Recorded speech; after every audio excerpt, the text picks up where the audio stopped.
Hello, ladies and gentlemen, Nick here, and welcome to my reaction to Doctor Who Series 12, Episode 4, Nikola Tesla's Night of Terror. At time of recording, it's Monday the 20th of January, so the episode would have broadcast yesterday. Also, at time of recording, I'm going to be watching both Episodes 3 and 4 again, hopefully in a bit. So the reviews of those will be either filmed later or tomorrow, so expect those reviews coming up. Sorry for the delay on Orphan 55s. I just haven't gone around to rewatching it yet. Not because I don't want to, or it's just I just haven't or not been able to. But I'll rewatch those two today, hopefully. So Nikola Tesla's Night of Terror. I thought it was a good episode. I thought it was a pretty good episode.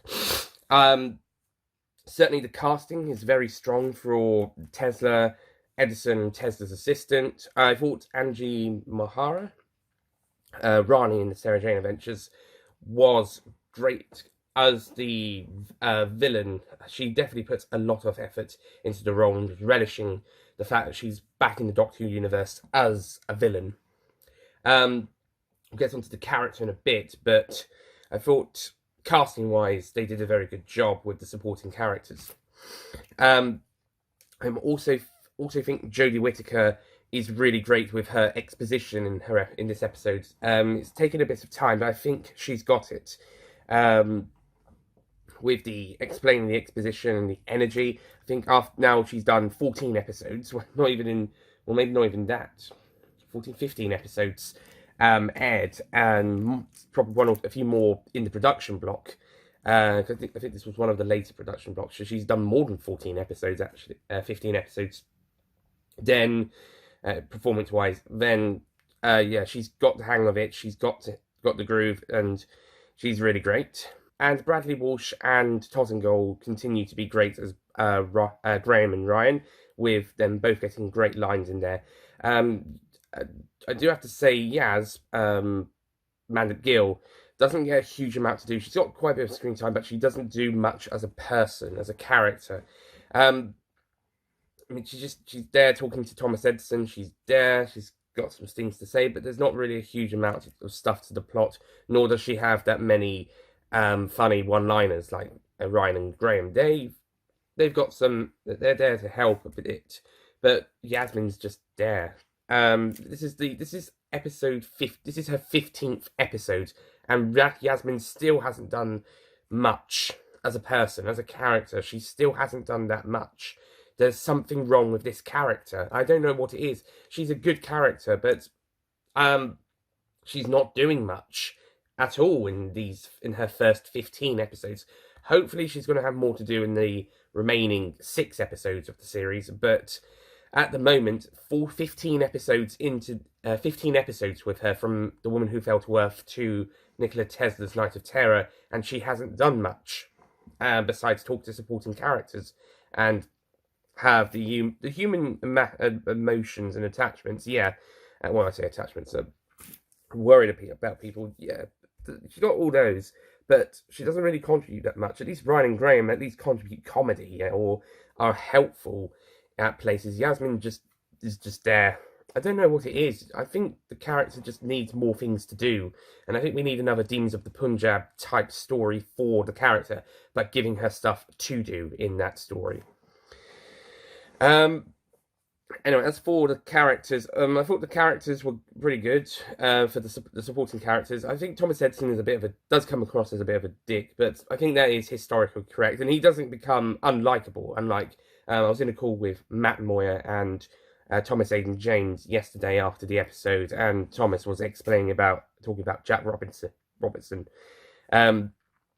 and he's saying that Edison never got to Robertson level, and I have to agree with him on that. He never got that far, thank goodness. Sorry about this knocking the door. But yeah, Edison might come a bit he's not completely unlikable. He's just a bit of a dick in places, which is fine for historical context. And the assistant girl is also very good. I can't remember her name, but Miss Skerritt? Yeah, Miss Skerritt. That's it. I've remembered it. She's very good and certainly takes the assistant role of a genius. The character is handled very well in that respect.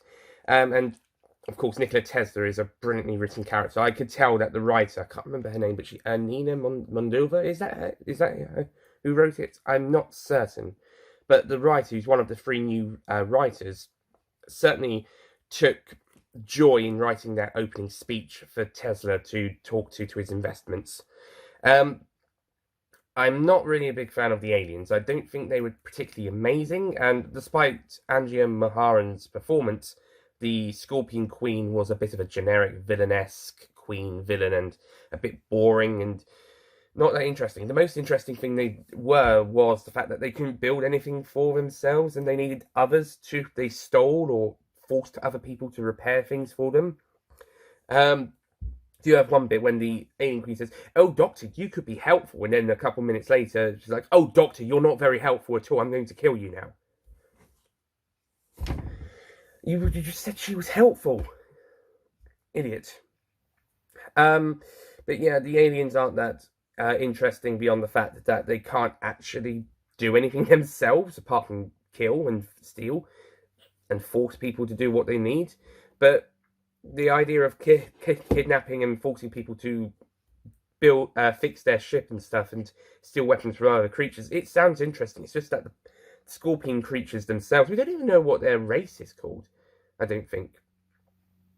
Actually, I think we do, but I can't remember it. But I think, again, Tom or Matt said it was very generic in the call, a generic name. Again, the villains, the monsters, they seem to be struggling with new ones in the Whittaker era. They just seem to be struggling to come up with new villain creatures in series 11 and 12. Hopefully, the Dune will be treated like the Daleks and the Master, where they'll get really good treatment from new writers giving them a spin. But yeah, the ones in this one aren't that interesting. But I do like the callbacks to other creatures. They've got Silurian guns, which they've got, and I'm sure there'll be a Silurian story in this era at some point. This is Chris Chibnall we're talking about. He brought the Silurians back to the new series, or at least in a two-parter written by him anyway. And also a reference to the Venetians with a Venetian ship. Nice reference to Venetian Aikido. Because does that mean we'll go to Venice at some point? Question mark. These are possibilities for Series 13, perhaps. I also have to say this episode has some of the most obvious CG in the new series. There is some from not so much the backgrounds of the locations like Niagara Falls and stuff, but more like the little ball thing and the scorpions and even the electricity. It looks very obviously CG. Some stuff like the radio tower, if that was CG'd, or backgrounds and stuff, that's not too bad. But when it comes to the smaller stuff or to the aliens, it looks very CG. It looks very obvious. It's some of the most obvious CG in the new series, which is a shame.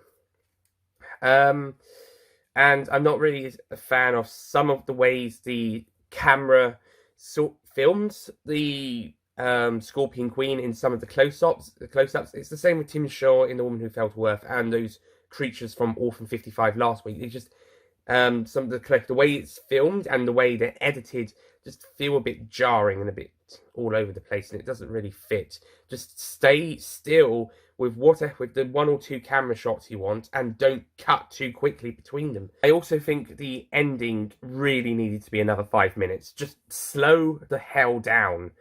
Just a couple of more minutes. It's building up slowly at the start, which is fine. It's building up the characters, and I actually like how the Doctor's not introduced too early on.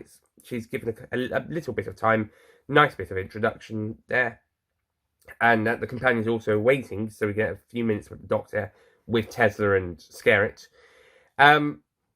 But at the end, I feel like the episode is in a rush to finish it, because the way the way the villains are edited, I mean, the way the villains are defeated is a good idea, and it seems like they're almost they've almost won, but the Doctor manages to trick them back. And then they defeat the villains as planned. The way they do it is pretty good and ties in with Tesla, but it's so fast, so quickly done. It's like there isn't enough time to focus on it for a few more seconds. I know lightning is quick, Electricity is quick, but you could have slowed it down a little bit more.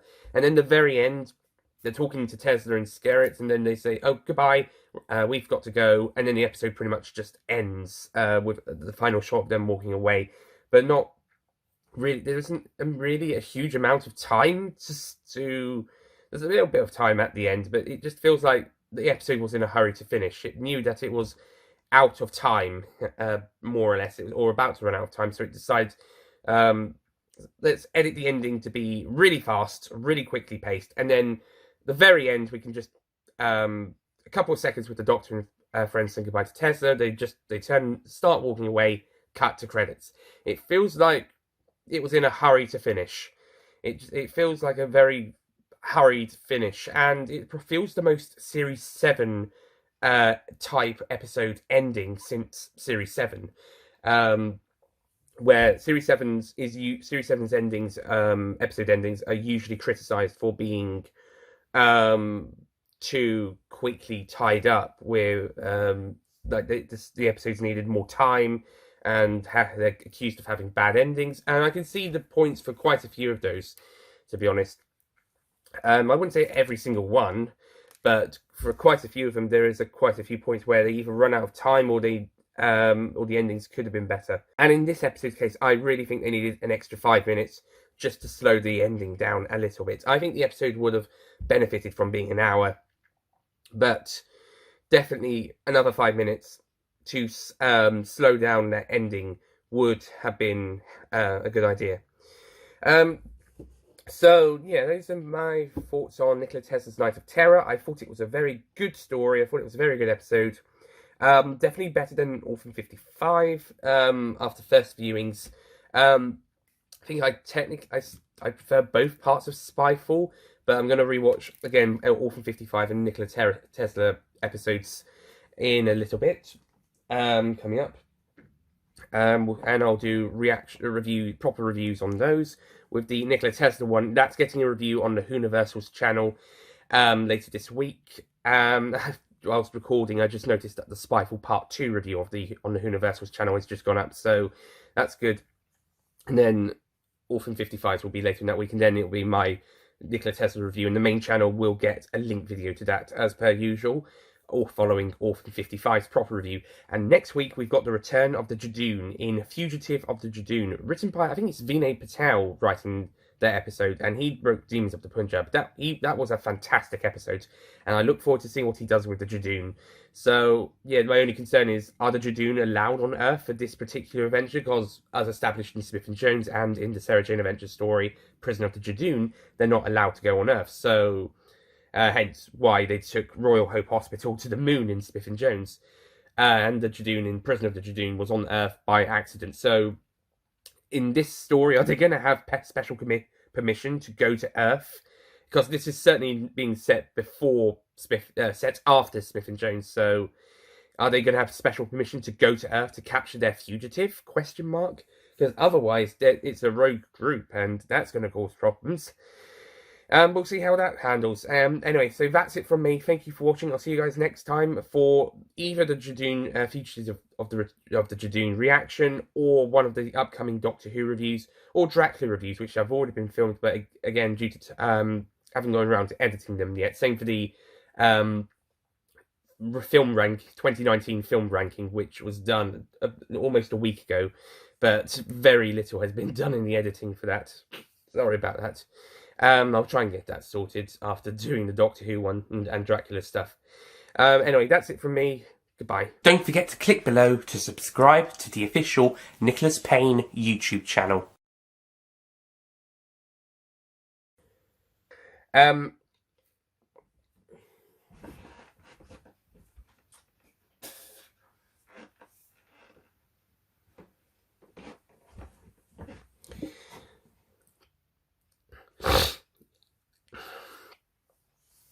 also really like Ryan